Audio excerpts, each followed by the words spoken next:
Hello, welcome to episode 7 of the B-League. Special thank you before we get going to Melbourne City, who've been kind enough to send us a heap of merchandise. So to the other clubs in the A-League, no pressure, but lift your game and send it through. And didn't you get the note? It's B-League Retro Week. Is it B-League Retro Week, is it? Yeah, I thought it was Jules hasn't done his washing week. No comment, but I'm not wearing any underpants. That's not different to any other episode. Well, that's a comment, though.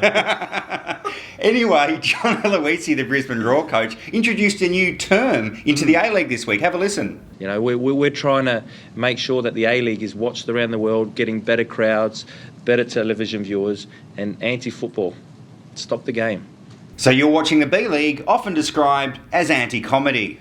Yeah, we've really cornered that market. Look, one of the great things about doing the B-League is getting around the country and visiting the various clubs, and we wanted to find out who is the most superstitious player in the A-League. So we visited the Newcastle Jets and found some interesting revelations from Cam Watson.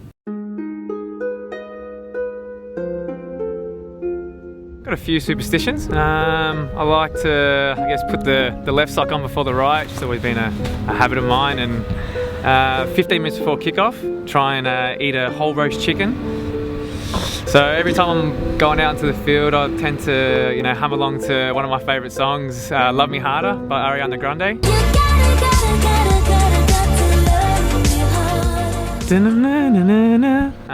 On the way in, I like to just pull some armpit hairs and give them to random supporters. Yeah, mate.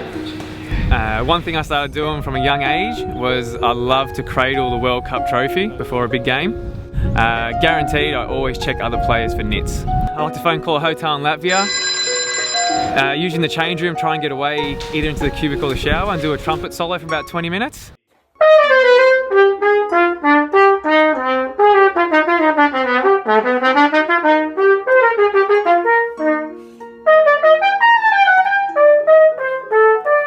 Great report by Cam Watson there, Sam. Trivia for you. Do you know that Latvia is my second favourite Baltic state? I did not know that, Yeah. So what would your first be then? Lithuania. Of course it is. Sorry, my bad. God. Hey Jules, it's time for our Sir Robert Cornthwaite Medal, which is awarded for online excellence. And it's real gold. And we want to say congratulations to a runner-up this week as well. Nick Gowdy, I was watching Socceroos v Bangladesh. He sent us through this picture. Have a look at the shrubbery in the background. They need a visit from Jamie Jury. Yeah. Pronto. Bangladeshi backyard blitz, winning it on air. There can only be one winner though, and last week we celebrated the 10-year anniversary, November 16, the great documentary and that amazing moment in Australian football. Well, Tony Brown sent us this tweet about the Bangladesh game.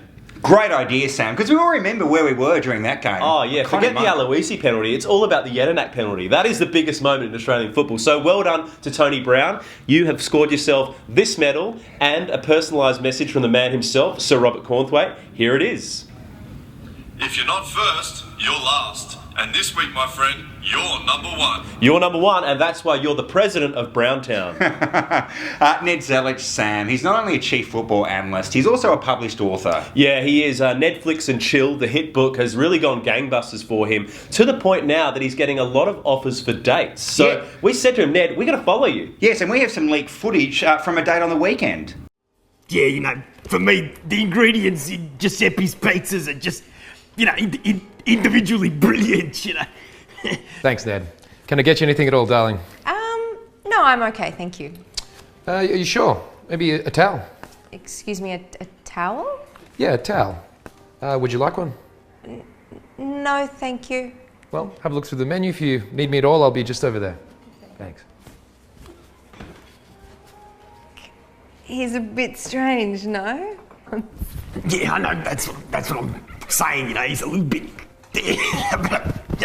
For me, definitely I feel a bit bad talking about him because, he's actually a really great guy, and that's the thing with friends, sometimes you take someone out on a date and then you don't know what's going to happen after that.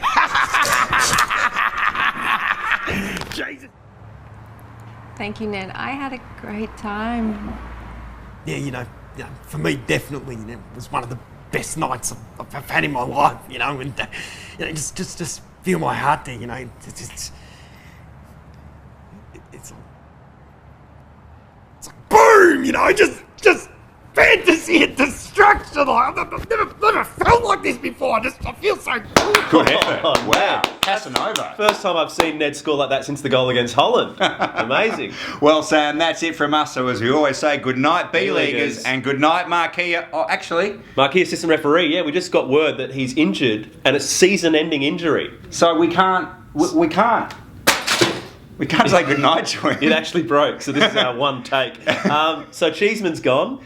So we need someone new to say goodnight to at the end of every episode. We want your suggestions at the B-League. Yeah, hit us up at the B-League, and maybe it's you or someone you know next week. So Maybe it's an old player, maybe it's a host, it can be absolutely anyone. So in the meantime, good night, B-Leaguers, and